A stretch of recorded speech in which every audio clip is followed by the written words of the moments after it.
Good morning, we're Greg and Carol. We want to talk to you today about emergency funds.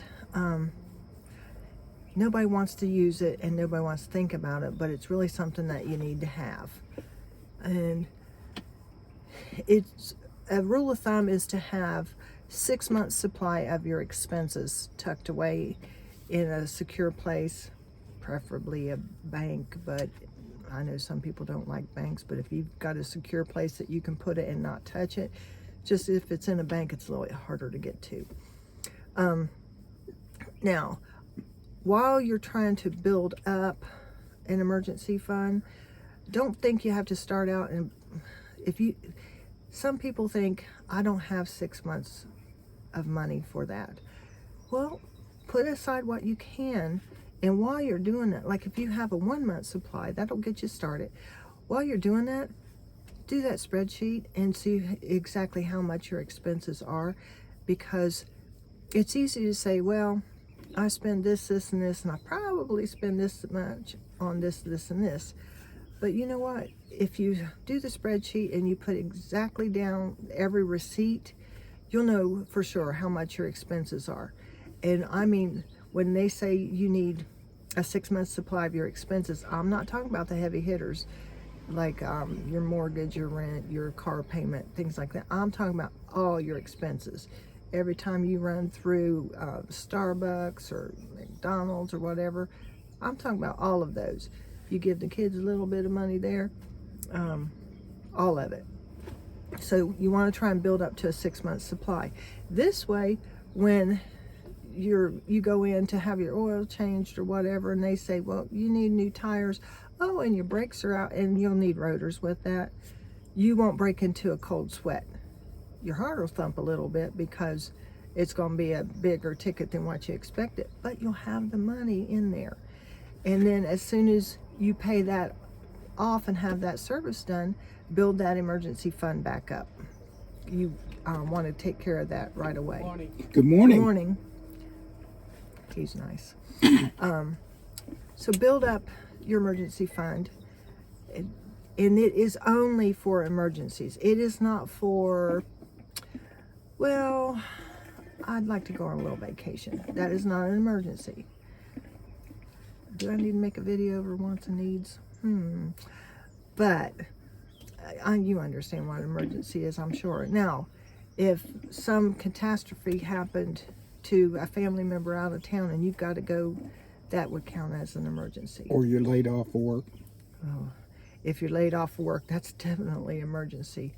But it's nice, if you're laid off, it's nice to know that we have 6 months of expense money put aside that'll see us through while we, regroup and reassess everything. Something else. And speaking of reassessing, once a year, you need to go over your budget and your emergency fund. So when you go over your budget and see if anything has changed, and be honest, if you got a raise, that's just not pocket money. That needs to go show up on your budget that you did get that.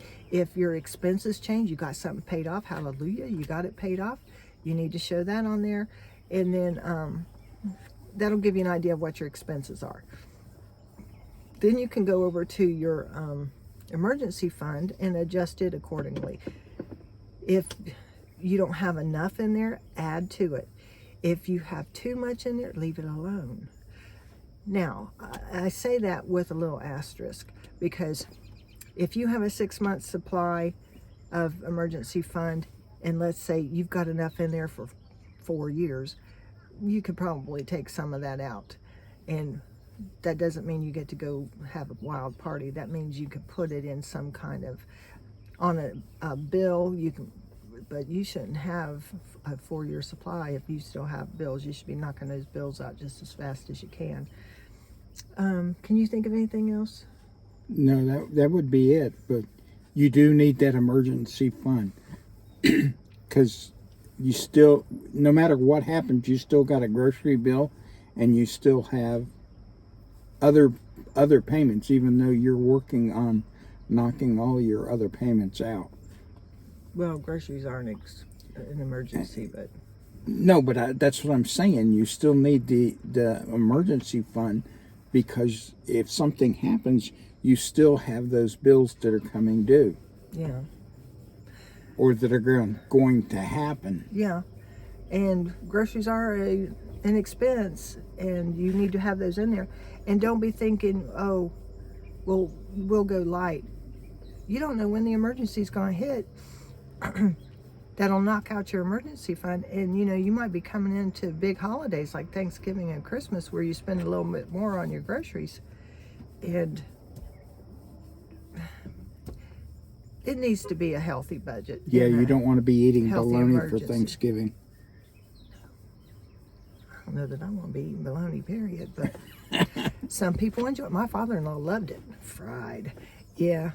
And, okay. I mean, I grew up as a kid eating bologna. Maybe that's why I don't like it so much anymore. That could be. But, okay, I think we've said enough about this. So, get your emergency fund, get it built up. If you can get a week, start with a week, whatever you can start with, and just keep putting in there and getting that build up. You will rest easier at night when the storm comes, and the storm will come. Okay, we'll talk to you later. Bye.